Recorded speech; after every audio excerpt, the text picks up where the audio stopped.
tiny little bit about me. I'm Gareth. I'm the co-director of a Birmingham-based theatre company called Little Earthquake.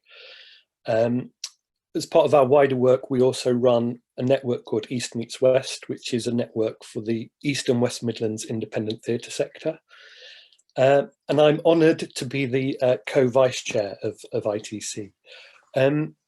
So I won't really bore you too much with what Little Earthquake does. If you really want to know, you can look on the website. But it's probably pertinent to this conversation to let you know that we are not regularly funded. So as I'm sure a lot of you do, we kind of live project to project, hand to mouth in terms of funding. And we are proudly regional. So we're based in Birmingham, which is currently making things quite tricky because we're under enhanced restrictions in the Midlands at the moment. So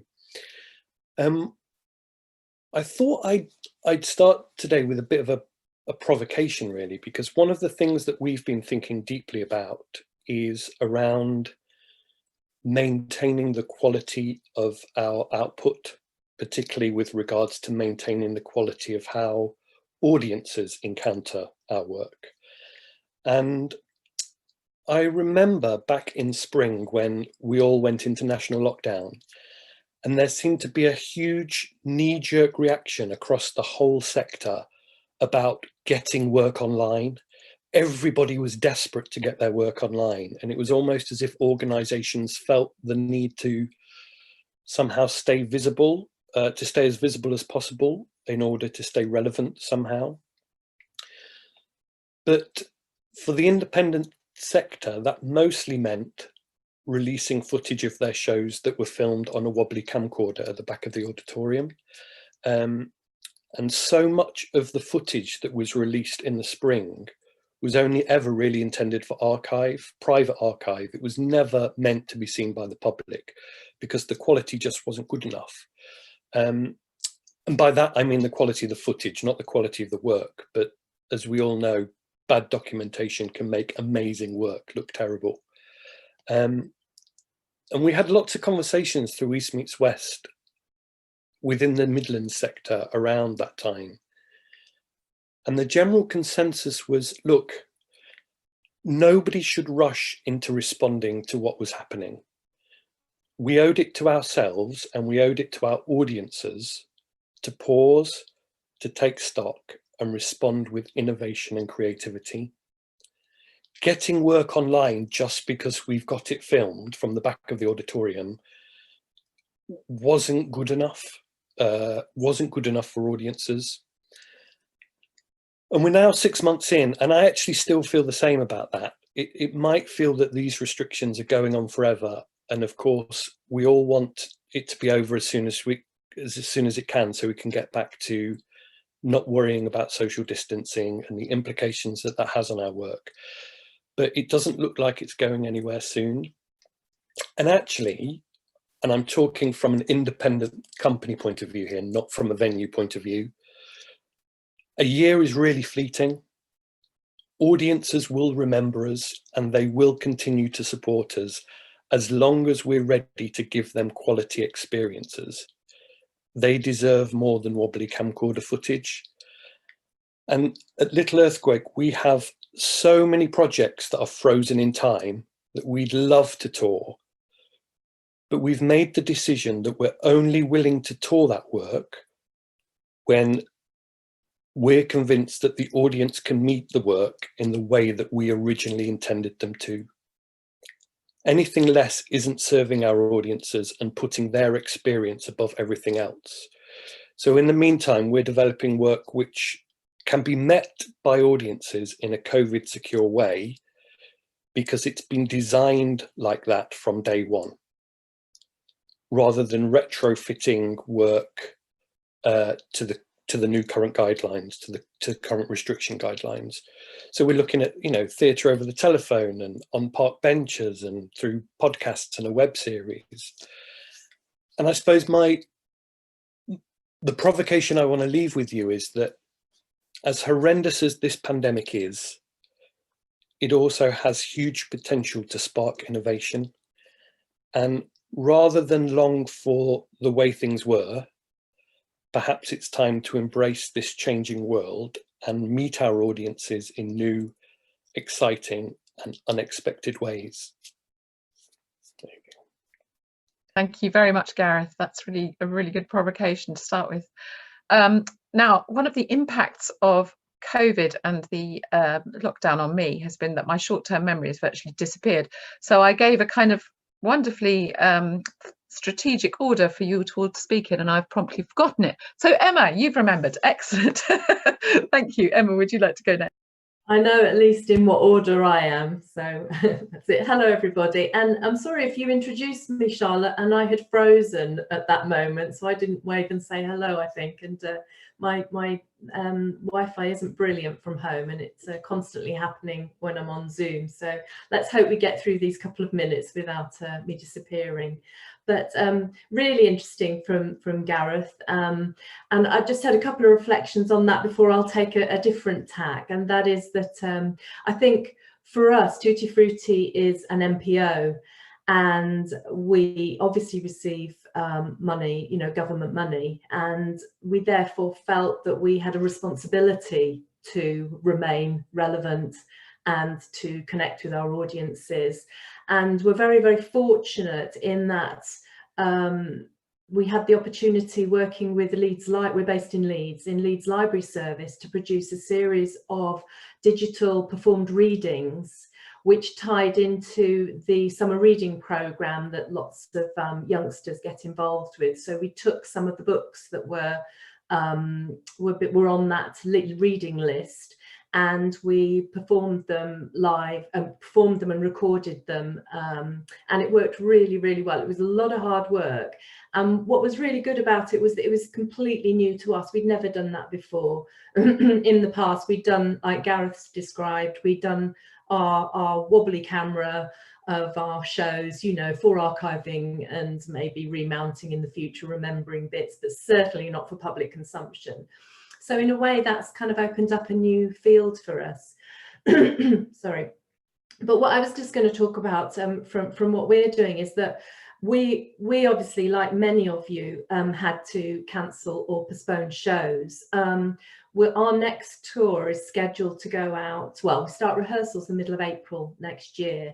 Now, from this moment in time, we obviously don't know whether that's still going to happen. And my kind of policy throughout the COVID was business as usual until we know otherwise. So we've tried to just keep going and not make any decisions until it's really, really clear that that can't go ahead. So from this moment in time, that's still happening. And we thought that that was going to be our first 3D encounter, new 3D encounter. But actually something else has cropped up, and this is also interesting, how you can take stock, as Gareth said, and think about what you're doing and think about other opportunities. And we were fortunate enough to have a conversation with somebody at Castle Howard, which is a big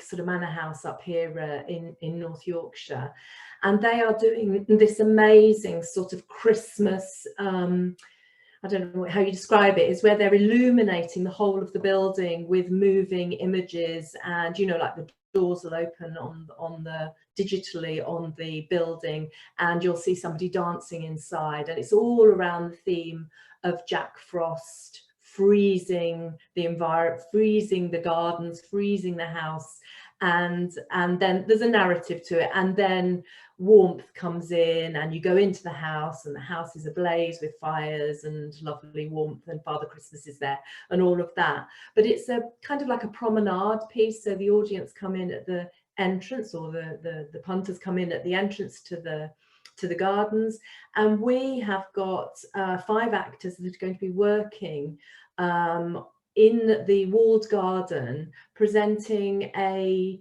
narrative as people walk through on the journey to see the building. And it goes, we're in the cold section, the garden's been frozen, all of the actors are going to be dressed in, they're actually animals going to be dressed in cold, you know, themed of costumes. Mike Kenny, who's a lovely, lovely writer that we work a lot with, is going to write the narrative for it. So all of a sudden, on the I think it's like the 19th of November, we go into rehearsals for a week to produce this rather unusual sort of performance that we've never done before, and we will be performing it from, I think, the 27th of November right through to the 31st of December with 2 days off. So that's pretty intense. So we're just beginning, this has all happened in the last fortnight, so suddenly we are now going to be performing again, not in the way that we know and not in the way that we are familiar with, but nevertheless, and not necessarily to the audiences we would normally perform to, but nevertheless an opportunity to engage in some new, different types of performance that I have to say I think we're all kind of relishing after this period of isolation.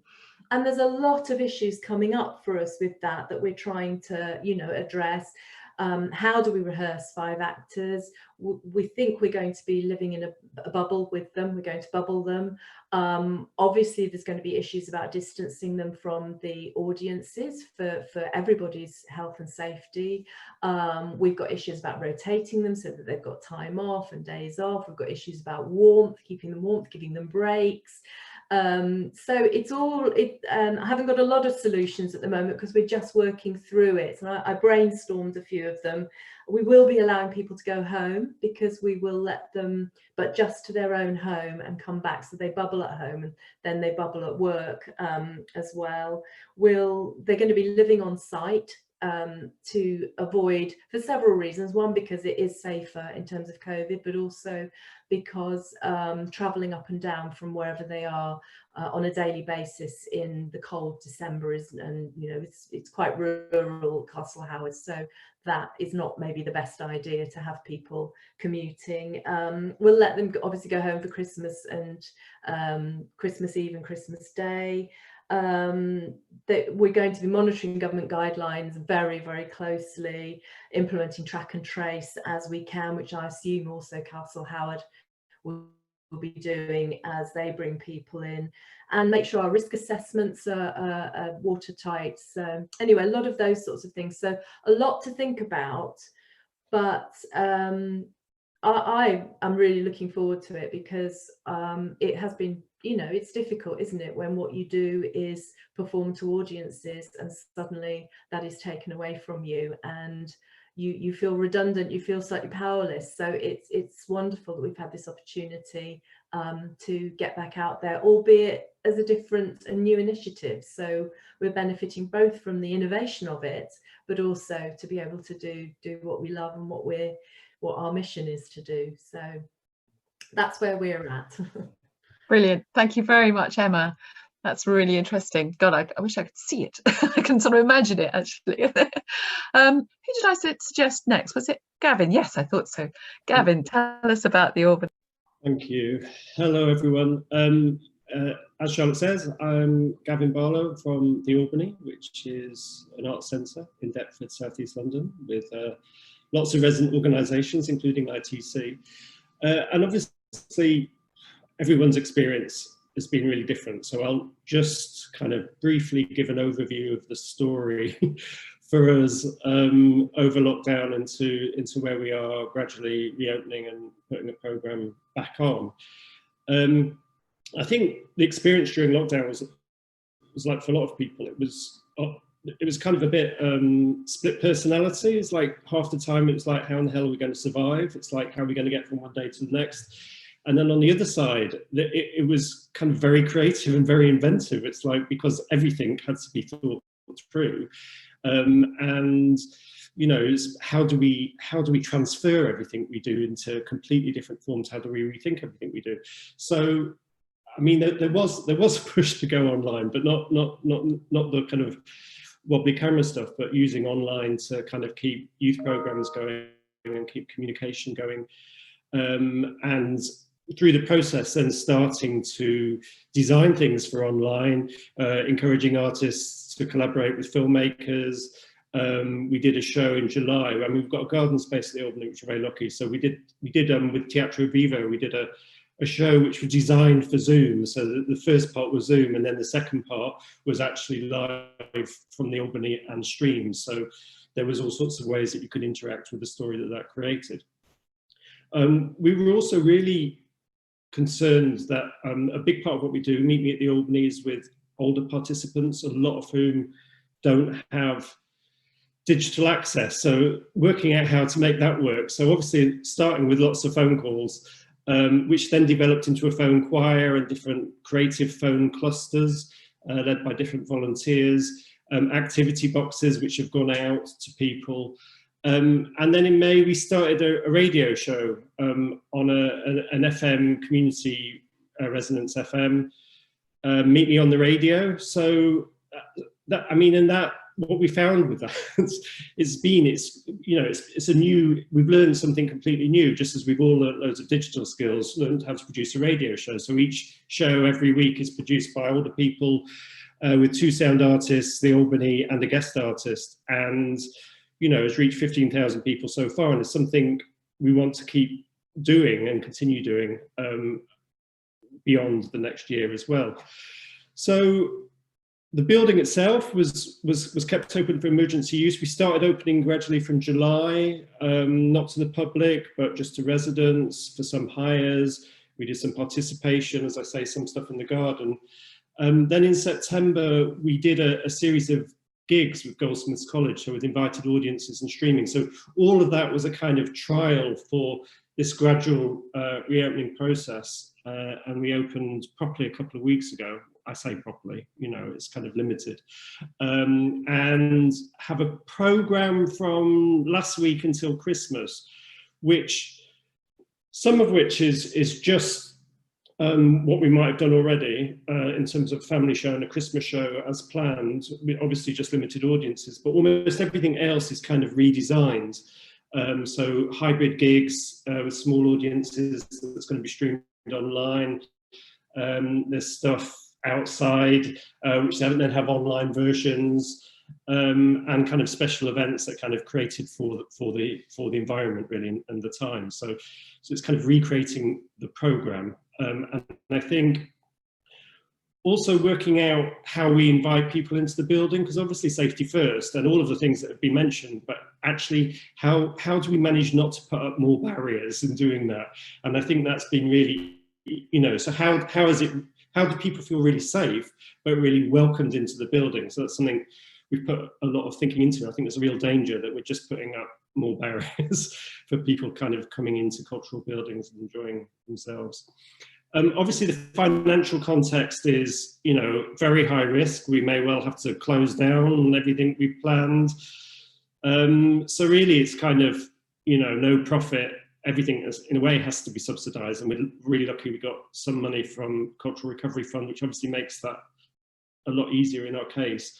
But I think it's about meeting a need, but also employing freelancers, which we're really concerned that we have a responsibility, absolute needs to do.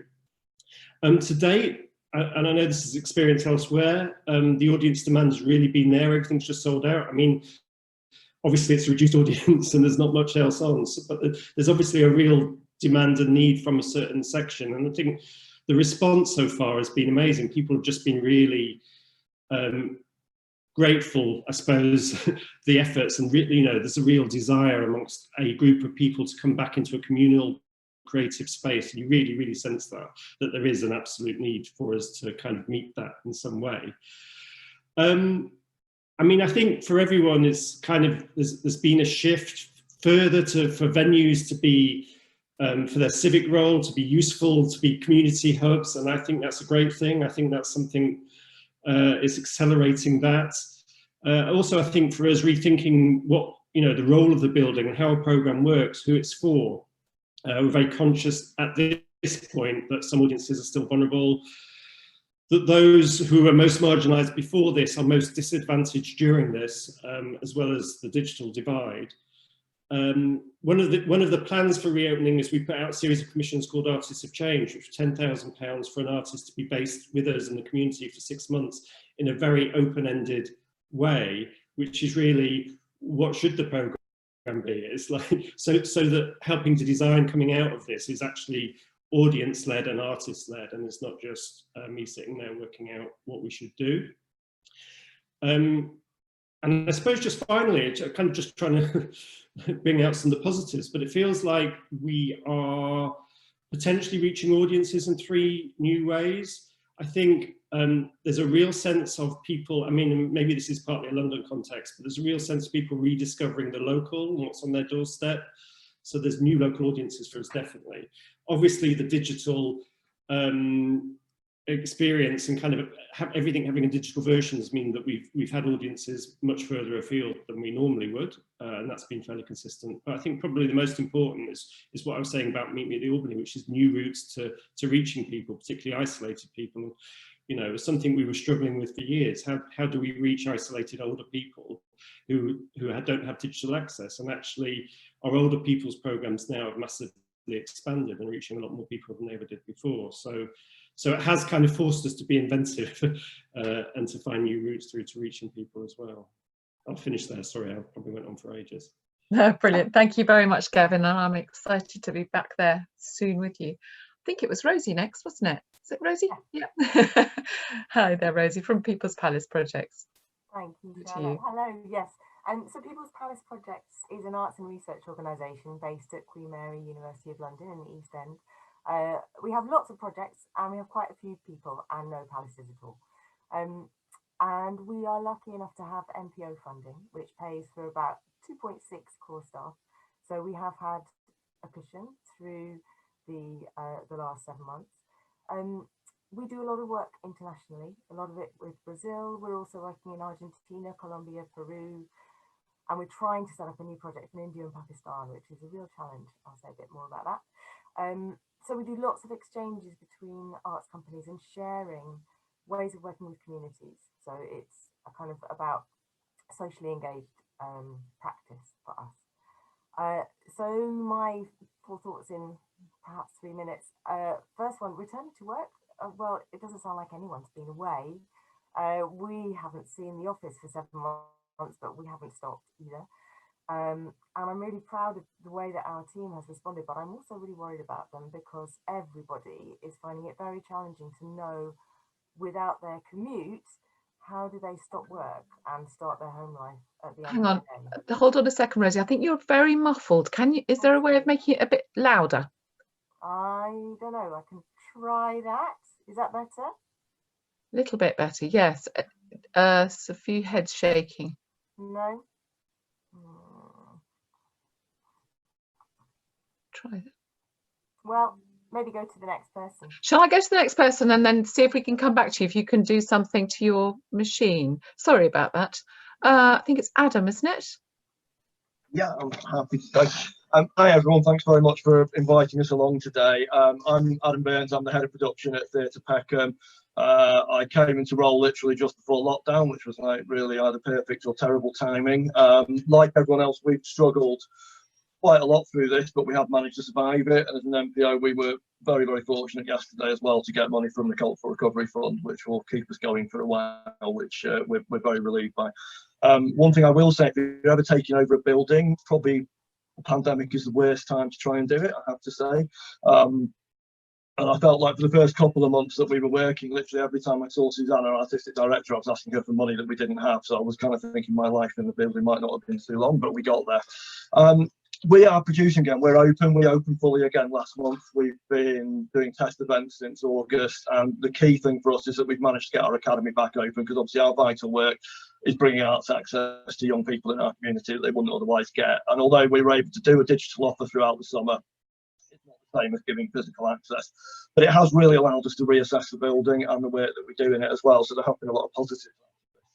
But I think I'd like to look, if I can, just at sort of the practical elements of opening a building and actually risk assessing it, because I think it might be useful. And obviously, although there's a lot of stuff here that we'll share later, a lot of the stuff that we've gone through, I think, you know, it's fair to say our team has been quite unique. We've been very, very lucky with our building that we do have, anyone who knows it, a massive open plan foyer. We're quite a new build, so that we have like a good airflow system. So we've been given a lot of blessings in that way. I think the first thing to say is it is a really expensive process. I don't think there's any way around that. But once you do actually get it set up, the actual ongoing running costs of keeping going aren't actually a significant budget impact, which has been kind of lucky. So our challenges were kind of threefold. So we had to first reopen the building, which was to enable our academy to reopen. We had to run across various different legislation to do that, and enabling our academy to reopen, we then wanted to obviously reopen our performance spaces and our higher capability.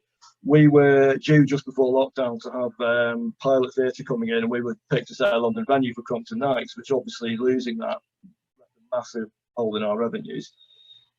So when I started, Suzanne asked me after a few months of lockdown to come back and look at how we could reopen the building, how we could get the place open. And so I started on the incredibly daunting task of producing a risk assessment to actually make that work. And it's very hard. Anyone who's done risk assessment will know very well that anything that has a red line that you potentially involves death as the outcome is something that we look very hard to negate or remove, to be fair. It's very hard with COVID-19 because the end result of it is unbelievably stark. And the risk assessment that we put in place to negate those impacts runs, I think, something like around about 40 pages. And that simply supports the policy and actually lead the building. So there is a lot of work in that.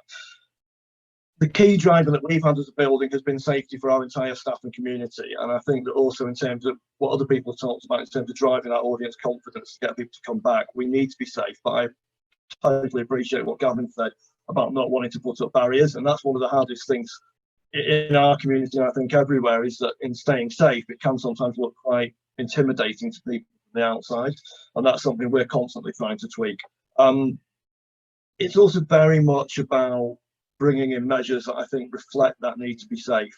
Suzanne has done a brilliant job managing furlough, because obviously we have had staff in and out of the building during that sort of process. But she's brought some people back for a few days from furlough to keep them in connection with the building. And now pretty much our entire staff are now back full time again. And we have some working from home, some working in the office, which again, we've got quite an open plan office, so we were able to redesign that to make it socially distant as well.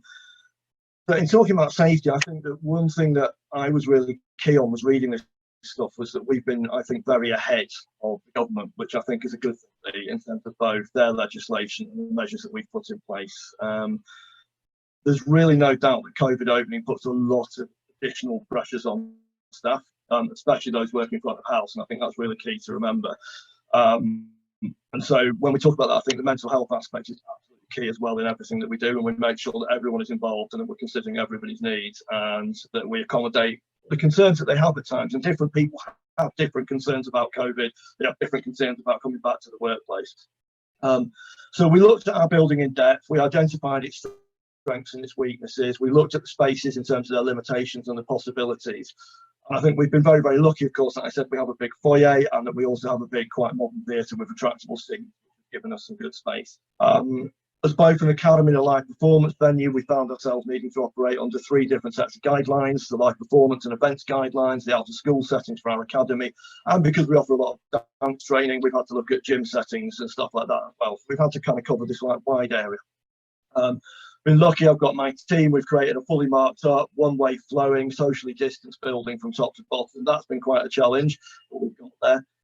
We've enhanced our cleaning, we've enhanced our airflow, and we also spray all our touch points and mop all our floors with a chemical that gives us a 72-hour bioshield. It's actually quite cheap, but its nice thing is it's proven to kill coronavirus, and it just reinforces our regular touch point cleaning that we know we've always got that kind of backup if anything goes wrong. So very early, I decided to take the thing to bring in really strong safety measures for technical work as well, because this is often the place where you're going to find that kind of the biggest pressure in creating new work comes in terms of time. You'll find there'll be some impact on bottom line costs, but they're not huge at the moment, and hours that will be worth factoring into budgets. But most practices remain unchanged, if not tweaked a bit. So in terms of obviously face masks, face shields, you'll find obviously like the old systems of how we used to run a tech will have changed. We've been through it all now like a couple of times, so it's starting to become a bit more familiar, but obviously in terms of distancing everyone and keeping that distance in place.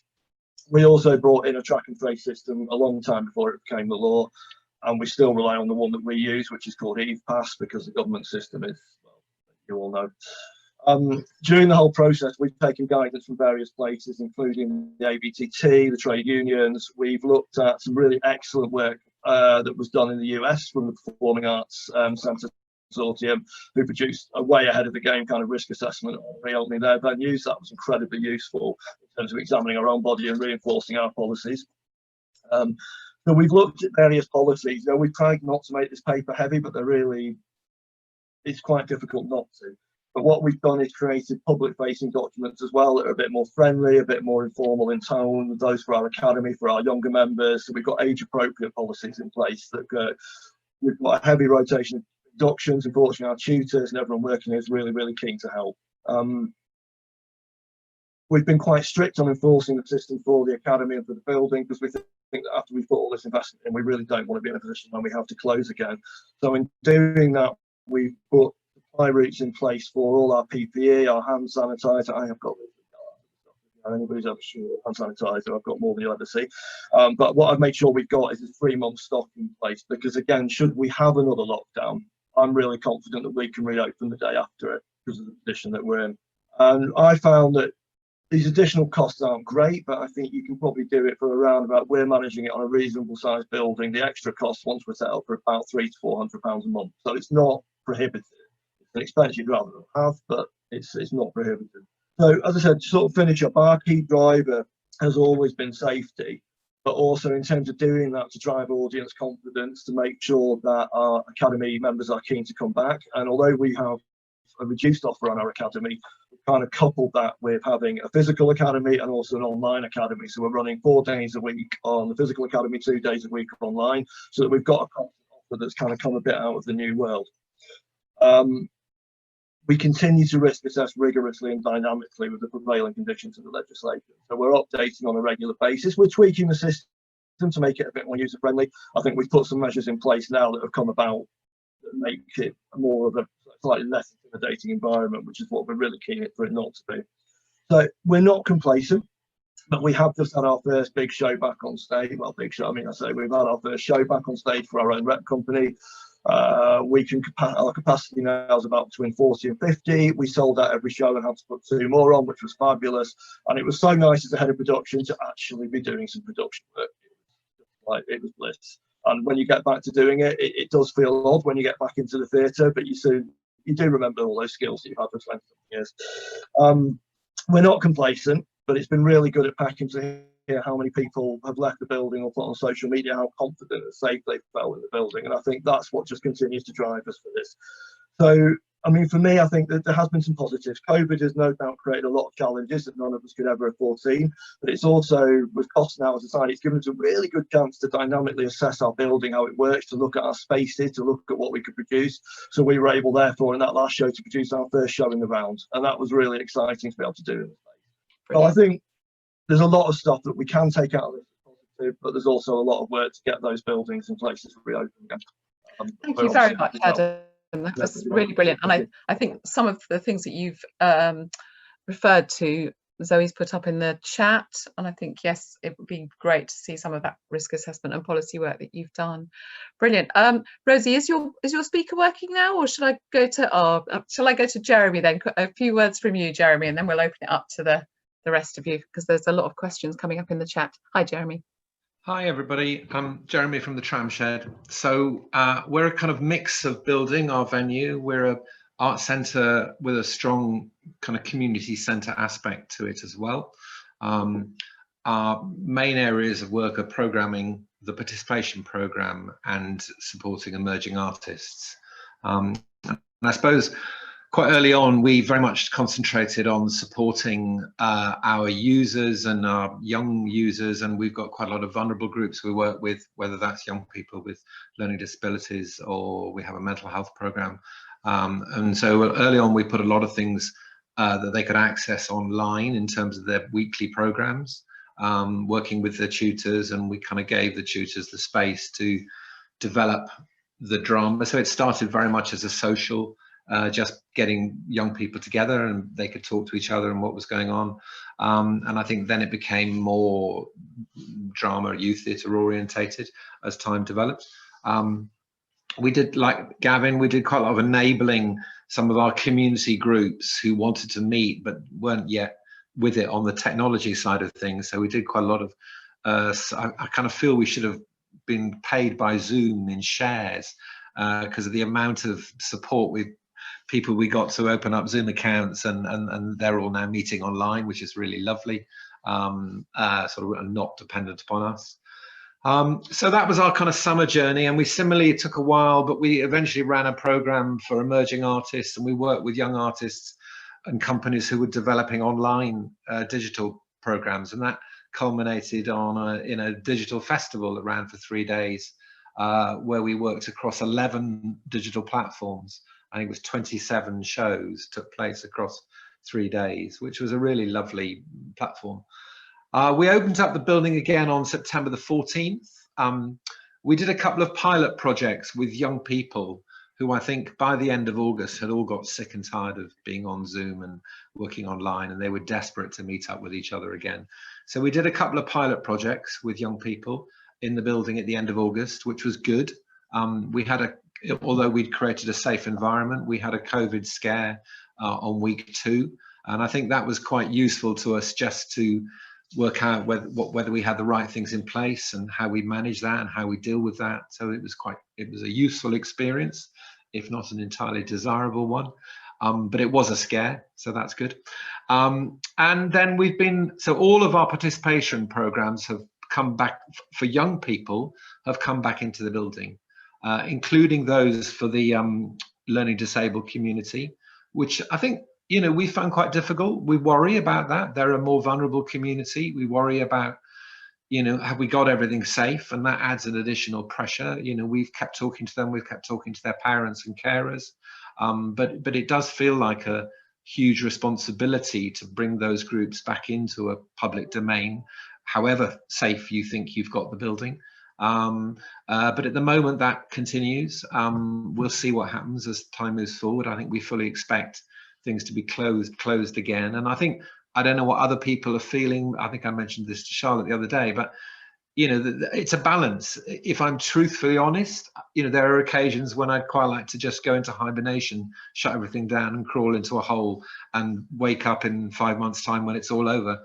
But you balance that with actually it's very important, those connections that we're still enabling and allowing people to see each other. So it's not easy, it is difficult.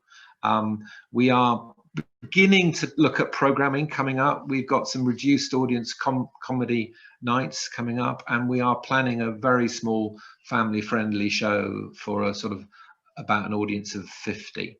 But again, and I think the other thing we're trying to do now is that, for example, for our emerging artist program, everything that's been programmed, all the artists and the companies we're bringing in to work with young artists, and most things we're programming, including the comedy nights, we know if we have to, we can go online and we can offer it as an online product. So we're kind of trying to make sure we hold on to the resources and we use the resources we've got without just being put in a position where we will lose them. Yeah, so that's where we're at. Thank you very much, Jeremy. That's fantastic. Properly unmute myself there. Thank you very much for those contributions. I'm so sorry, Rosie, that we couldn't hear your speaker, but Rosie's very kindly offered to send out the notes of what she was about to say, which I think would be really helpful. Thank you so much. I think there have been quite a lot of questions popping up through the chat, haven't they, Zoe and Thea? I noticed quite a few on things like bubbles and working with young people. So Thea, do you want to kind of... Yes, so our first one was from Cinzia. Yeah, Cinzia Hardy from November Club, isn't it? Cinzia, what did you want to ask about? It isn't really a question, it was a comment I meant to send to Emma, and she has now replied, but everyone has seen my comments, so if there's anything there anyone was interested in. I mean, in a nutshell, it's about all this wonderful outdoor stuff that happens over Christmas throughout the country, and it's one of our staples. And we've had it all cancelled up here in the Northeast since September. Oh, yeah. And it was just a cautionary note in terms of contracts, because we've been stung. We've done a lot of the work and then they cancel it and we have no money. Because they tend to be commissions, they're not ITC contracts, obviously they're commissions. But it was just really, if it's new to Emma, I just wanted to flag that up. But there might be other things around that other people might want to unpack. Thank you, Cinzia. Brilliant. We have a question from Laura. Laura White, Bamboozle Theatre. Thank you. You asked me about bubbles, weren't you? Yes. Yes, I was just interested to know how people are managing that with, as you say, the kind of thing of, so you can form a bubble, but then people can go home, but then they mustn't leave their house and kind of thing. It's that kind of all the stuff that goes around the edges of kind of, you can make things kind of COVID secure, I suppose, in terms of when people are working for you, but then, yeah, what happens? How, you know, how much can you dictate how people live their lives beyond that, I suppose? So yeah, just interested in how people are approaching that with the bubbles, and also what they're doing, what they're expecting of people before they go into the bubble, and whether there's any financial implications around it in terms of having to pay people to quarantine, in effect, I suppose. Excellent, thank you, Laura. Emma, obviously you'd mentioned this. Is there something you'd like to say about that first? It's something I'm learning as well. I don't have the answers to that. I mean, I suppose one of they're doing a lot of bubble modelling, aren't they, at schools as well, and the kids are in their bubble at school, and that's a way of sort of differentiating them. And if somebody is sick in their bubble, then that bubble is sent home. But I'm not entirely sure how we're going to work it. I mean, it may be that we have to bring some testing in before people go in to the bubble.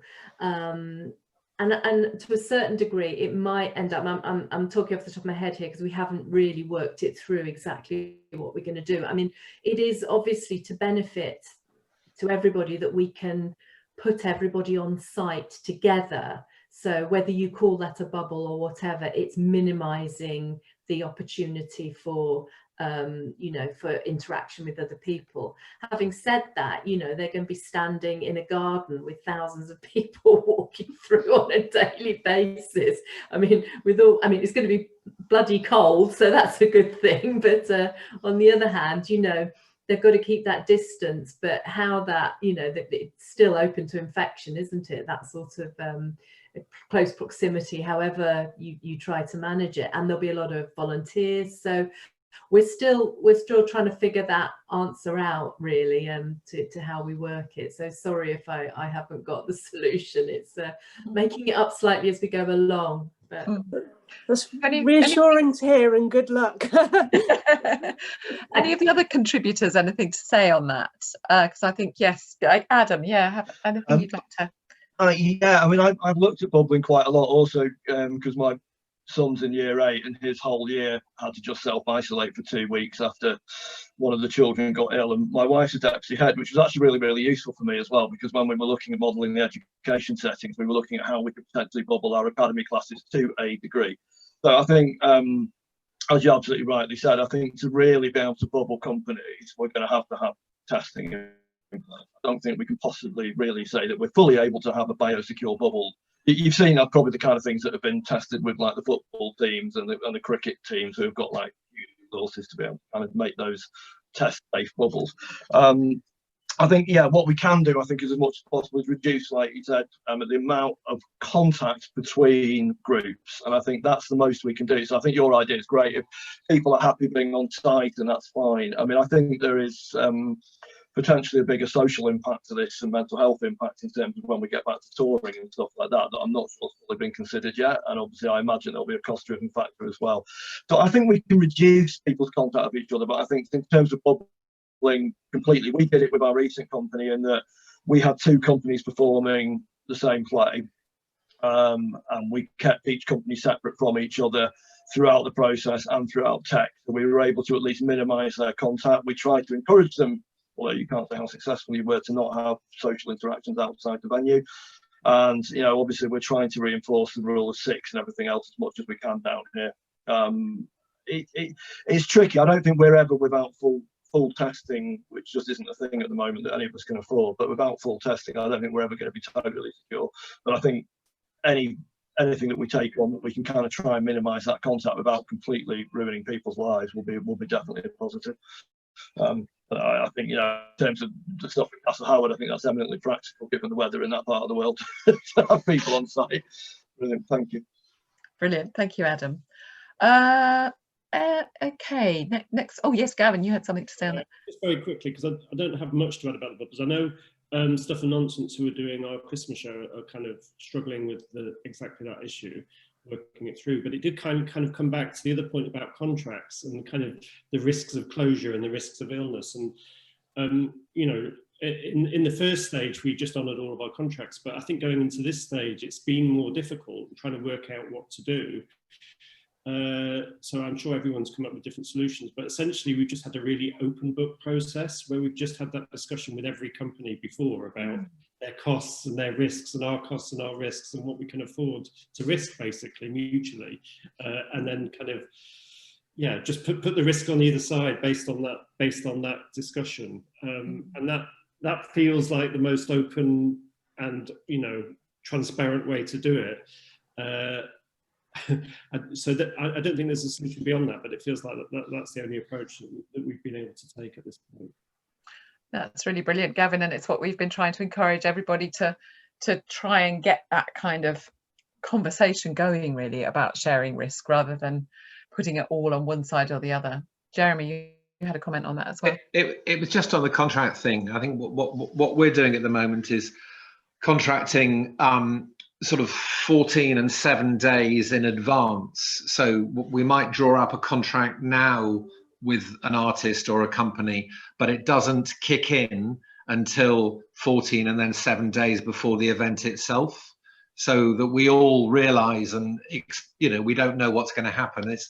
And to have any chance of planning 2 months ahead or 6 weeks ahead, we just don't know. So in a way, the principle of the contract's there. It's very transparent, everyone understands that, but the actual contract doesn't kick in until that period much closer to the event. Yeah, that's really interesting. Further questions? Oh yes, Tina, you had something to say about that. Yes, we start rehearsing in 2 weeks' time for a 4-month tour of both schools and theatres. So we've asked our cast to, for the fortnight before rehearsal, to be very careful in terms of not going anywhere like bars or restaurants or anywhere where they can be tracked or chased, and to lead pretty quiet lives for that fortnight.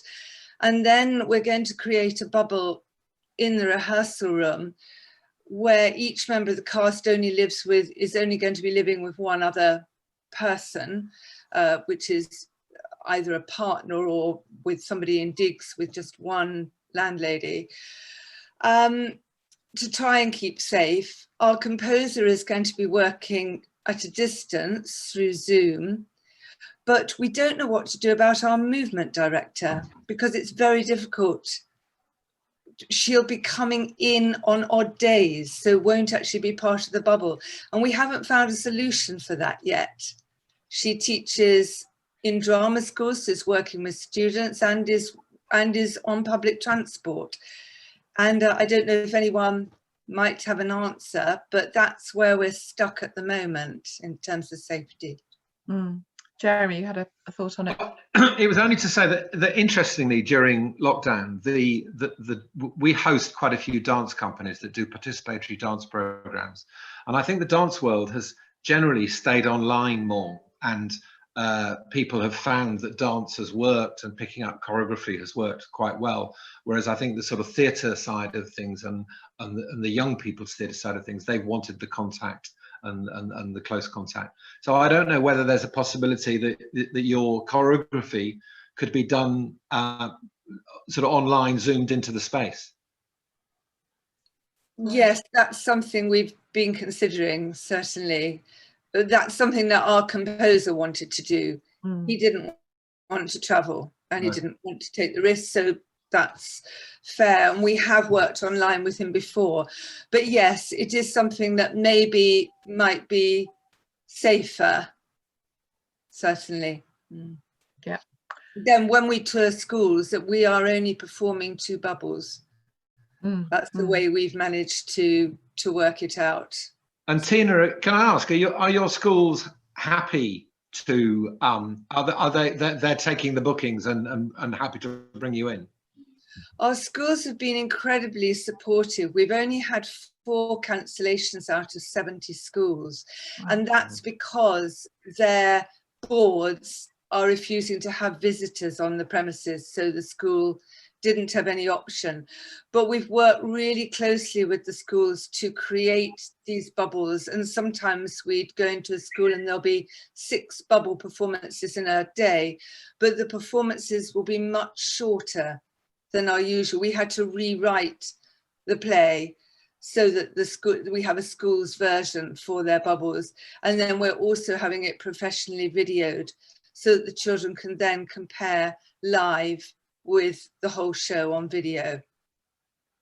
So a lot of planning to put it in place. That's really interesting. That's amazing that you've got a schools tour together. That's extraordinary. We had a comment. Carla, could I just say something quickly on bubbling again? Yeah, sure. Yeah, sorry. Yeah, I mean, I think it's really good that everyone's examining the bubble option wherever it's possible. But I think the key driver, I think actually in terms of rehearsal and stuff, is maintaining social distancing. So if you do need to bring someone else into the rehearsal room, you can do that. And I think there are ways around it that we've brought in. I think it's great to have online offer where you can. But if you do need to bring a movement director or choreographer in, because your bubble isn't an entirely COVID secure bioprotected thing, because it is going to, obviously people are going to engage with the outside world, as long as you can maintain a good degree of social distancing for that work to be done, then I think you've still got a relative level of security. So keep it socially distanced. I mean, Jeremy, I think when you came up to see us at Peckham, you saw that obviously what we've done in terms of our spaces, we're marking out the boxes. So we've marked out what is for our academy setting, both our studios and the theatre, at 1 metre plus, which gives us a guarantee that wherever you stand in one of those numbered boxes, you are always at least 1 metre apart from any other person. And we've also brought in things like face shields and stuff. And actually what we've found is that we can actually integrate that social distancing into the work as well. I know that obviously has an impact on what you're putting out on stage. But it just reduces that contact. So the more that we can maintain social distancing and all the standard hygiene practices, I think it's okay to introduce somebody else into the room. It's just obviously that where you find, if you haven't got the space or you've got the challenges on that space, then absolutely, if you can do it with a successful online offer, that's brilliant. I think certainly in terms of composing, and also in this day and age, you know, in terms of, you know, sending QLab files through and stuff like that, there's no need for someone to be physically present in the room for that work. Whereas it may be more tricky for movement. Yeah, great. Thank you, Adam. That's good thoughts. Theo, there was another question you had. I had a kind of timely comment from Samantha about Samantha from Little Actors about tier 3, tier 2 implications. Samantha. Yes, hello, good morning. Yeah, we are based in rural northwest. We're under Cheshire West's local authority, and we border the Wirral, which comes under Liverpool City Authority. It's all very odd because their COVID rates are very low, but Liverpool's are high. But Wirral now comes under the same guidance as Liverpool. Plus, we border Wales, and Flintshire, Conwy, Denbighshire, by law, that Wales put it into law, whereas England puts it into guidance. You can't cross the borders into Conwy, Denbighshire, Flintshire, Wrexham, unless you're travelling through. So their residents can't leave their areas. Now, Liverpool's guidance at the moment is they should not leave the area. It's guidance, not law, except for travel, for work and education. So our neighbours in Ellesmere Port Action Transport, they're out of their building because it's being completely refurbished and renovated. So they were going to use our space one day this week for, I think it was auditions or meetings. And they emailed me this morning to cancel because of geographical issues. Now, if anyone else in the areas, I mean, obviously the North, we're completely blighted by government decisions, not necessarily founded in fact, but you know, who knows how these decisions are made. I know Wales is thinking of putting into their law not allowing people from England into Wales. So these are things to bear in mind. If things got worse with numbers and hospital admissions and deaths, if things got tighter and stricter, actually borough borders might become an issue if things start being put in law, like Wales have put it in law. So I just thought I'd throw that out there, just to cheer everybody in the North up a bit, but it is a consideration. Action Transport, didn't cancel with us this week because legally they had to. They are being careful because of geographically where their people were having to travel in and out of, perhaps. So they were just being careful. So the impact's already starting in the Northwest, and for us it's tiny, that little impact one day, but you know, who knows what's going to happen. Yeah, thank you for that, Samantha. Yes, Pleasure. interesting. Thea, any other questions coming through? We had a comment from Sarah Kemp, one of our board members. Sarah? She might not be here anymore. Yes, she is. Hello, Sarah. Hiya. No, it was just that conversations I'd had with our art centre and our local middle school, where we're running a project, it's called Start Project, with them, where the children were supposed to be going to the art centre to see a show, and we'd got funding for the tickets, but the art centre is not confirming any shows for young people or schools this side of Easter. The school would be happy to go at the end of March or just after Easter, but they want to just go with their bubble of, I think there are about 100 children in year 7, and take them. So they said they'd be happy to go, but they wouldn't want any other schools in the theatre with them.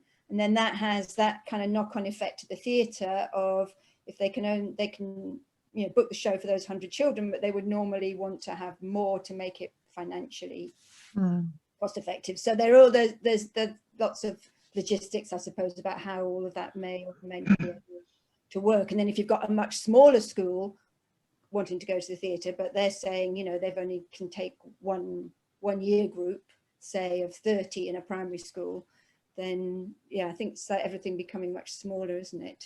And how that can function. Right. We're just in the process of, we've got a tour that we should have done into schools last summer, and we're in the process now of rebooking that for next summer. And yeah, mostly schools are rebooking that because it feels far enough away, and it's really interesting to hear what people are doing just in terms of logistics of making things work. And also we've had schools asking what our, you know, risk assessment and cancellation policies are going to be, so we're kind of working on all of that. So I think that sharing of people's knowledge and experience is really valuable.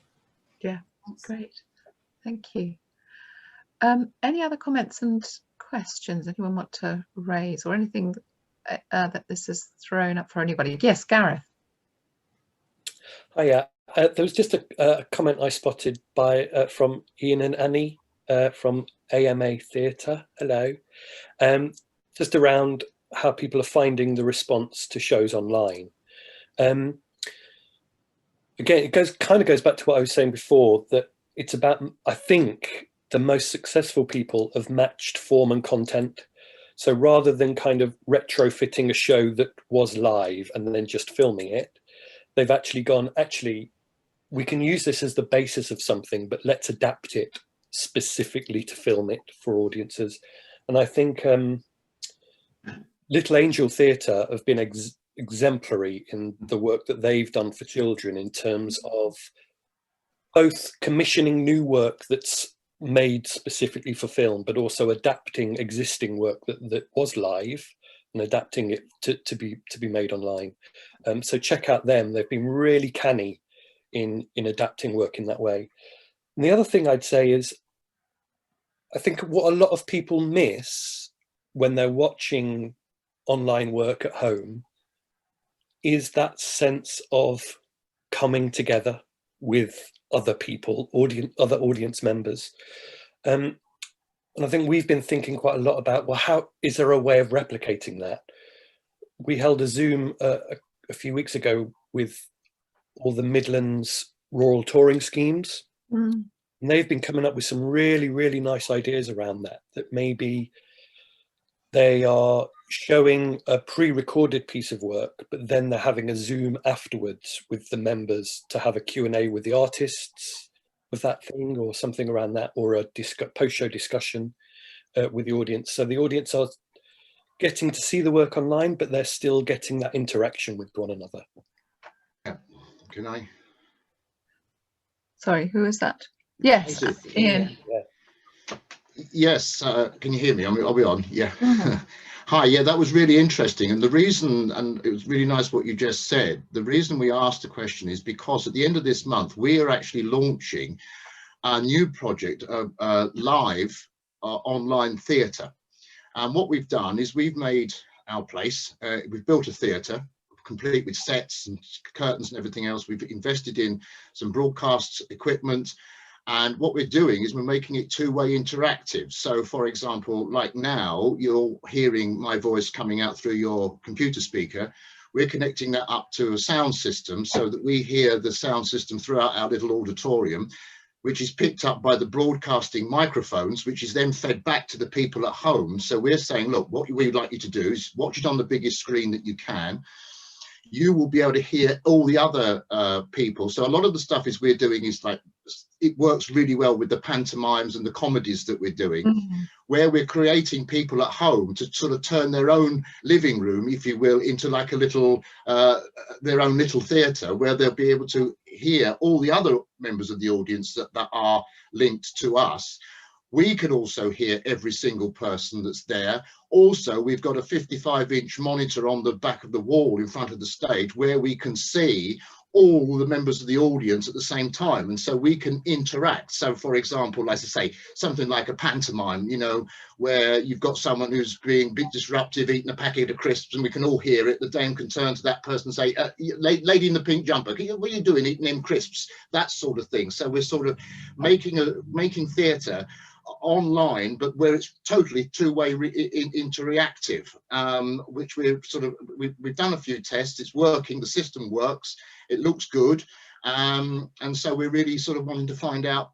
The only thing that we don't know at the moment is how people generally are responding to anything that is online. So we wanted to say, you know, are people just saying, oh, well, it's only just going to be another film? Is it just going to be another thing? We can watch that on TV. So why do we have to pay a ticket to watch something online when we can just put Netflix on, that sort of thing, you know? So we wanted to try and bring something that was a slightly different way, where we can actually interact with the audience and they can feel part of it as best as we can, even though for them it'll only be through the sound of hearing the other members of the audience that are there with them. And at any moment they could be picked on by one of the actors on stage that might actually talk to them personally in front of everybody else, like in a stage. So it sounds great, Ian. It sounds like it's a real experiment, and that's really exciting. And I think that's a real good marketing ploy as well for you guys to kind of go, this isn't going to be your usual experience. And I guess what I'd encourage you to do as well is to share, to reflect with your audience about what that experience has been like for them as well. And also then share that to the wider sector. You've got a great case study example there to kind of say, this is how we did it, this is how it works. Yes, well, we're planning to have, we've just talked about it this morning, probably in about 2 weeks, because the first show is not until the end of this month, beginning of next. So we're going to have like an open day where anyone, we're going to put it out there, anyone can sort of come along to the open day where they can actually come and see the theatre free. You know, it's, you just click into our system, click onto our links that we give, and we can then do questions and answers. We'll show you how it all works, what you'll get to see if you watch one of the shows. Again, the other thing is we've noticed a lot of people that are doing so-called virtual theatre are using green screen scenery and all that sort of stuff. We're not. We're actually using proper scenery. It's everything would be exactly as if you were in a theatre, but doing it online. So it's all, as you say, thank you for the feedback. That's great. That's what we wanted to know. But it is a big experiment, and we're really excited about it. And we just really hope that it's going to be something, a new way of doing live entertainment online. Good luck. Good luck with it. Yeah, excellent. Jeremy, did you want to comment on that, Jeremy? Just off the back of that, we've been looking at, and I'm sure everyone's been struggling with the idea of how can you actually make income out of the online stuff. You know, the free, putting stuff out there free is one thing, but actually making income. And we're looking at a model that's a couple of comedy venues have developed, which is basically live streaming Zoom on YouTube. But you have the comedian on Zoom, and you invite, in effect, a front row. So they pay, they join the Zoom, they're encouraged to keep their microphones on, So you hear the laughter, and the comedian can pick on them in the same way that the comedian would it for the front 2 rows of a theatre. So you could have 8-10 people, as it were, in the front row in the Zoom, and then you stream it to a wider audience to increase the profile. So that seems like a really interesting model, and people will pay for that. You know, I'll if you like, I'll be a star on the comedy night thing. Interesting. God, great. Brilliant. We've probably only got a couple of minutes left. Is there anything absolutely burning that I've seen a lot of things coming up in the chat, but of course I can't read and monitor at the same time. But hopefully it looks like there's been really useful stuff shared. We run these. Oh, sorry, Zoe. Yes, did you want to? I had a question. I actually put it in the chat at the beginning, but I think it got lost as it went down. For those that are running venues, for our panel members that are running venues, just around, we get a lot of questions around programming, how to kind of approach venues in terms of programming, maybe for this year or early next year. And I just wondered if anyone had any sort of thoughts, suggestions on how they're having those conversations, which ones are kind of appealing, and, you know, for our touring companies and our producers out there. Gavin, did you want to comment on that?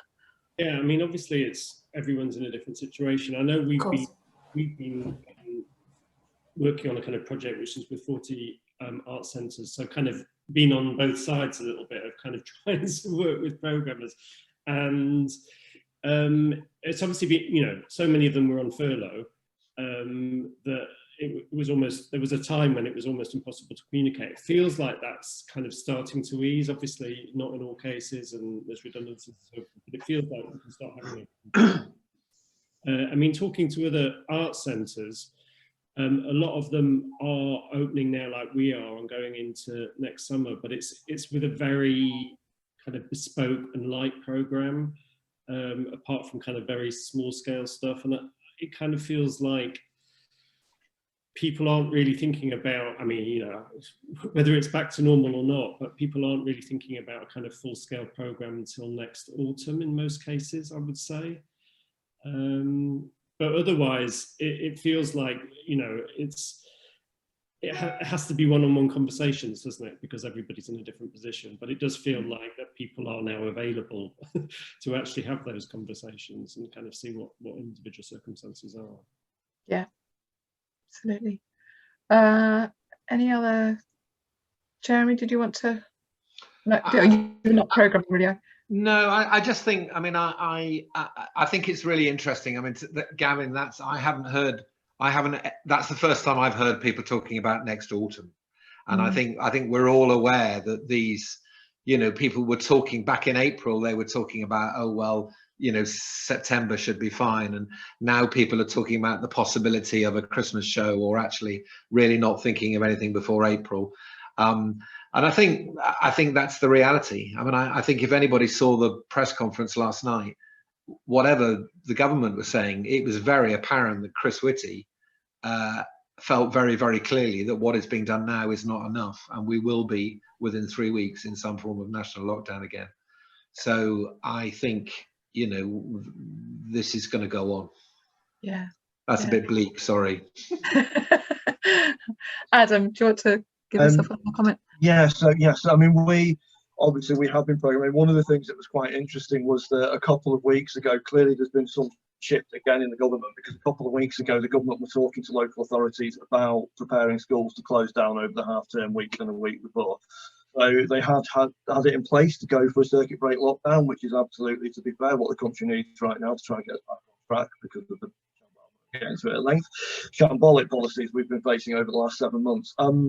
In terms of programming, it's really tricky because, I mean, one of the drivers, obviously I'm talking and I've been covering a lot of the hires in the venue during the summer and afterwards while people are on furlough or getting married and things like that too.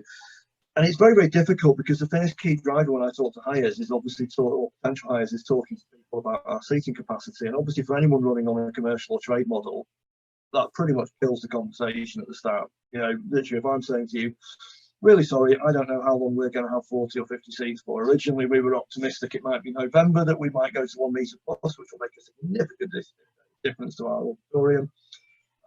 But now we're probably looking at least at the spring, potentially, before we come off this current set of restrictions. So in terms of our programming, we are programming new work internally, stuff that obviously doesn't take as much investment, stuff that's not costing as much. We've got our Young Gifted and Black season on at the moment. We've also put in place contingencies to move some of those events into November if needs be, because we're still expecting there is going to be a lockdown at some point, albeit far too late. So I think, you know, as a venue, obviously we're very open to talking to people, but it's very hard for us at the moment financially to be able to consider things like box office splits and stuff like that. We're just not in that position to be able to offer that, which again makes it much harder talking to touring companies. So I think it is an incredibly challenging environment. And I think the main key is that we have to keep driving proper government support and getting these seats, A, to 1 metre plus, secondly to some kind of investment to bring us up to a reasonable trade model again. Because at 2 metres plus, 2 metres, you know, literally, unless you've got a sort of 1,000, 1,500 seat venue, it's very, very hard for anyone commercially to hire our space. Yeah, absolutely. And that is a problem, right? Which hopefully there's a conversation that we can have as an industry that we get around that, but I'm not sure what that is. Yeah. Thank you, Adam. Thank you. Right, we have come up to our time where we need to stop, I'm afraid. Thank you very much to all our contributors. That's been really, really interesting.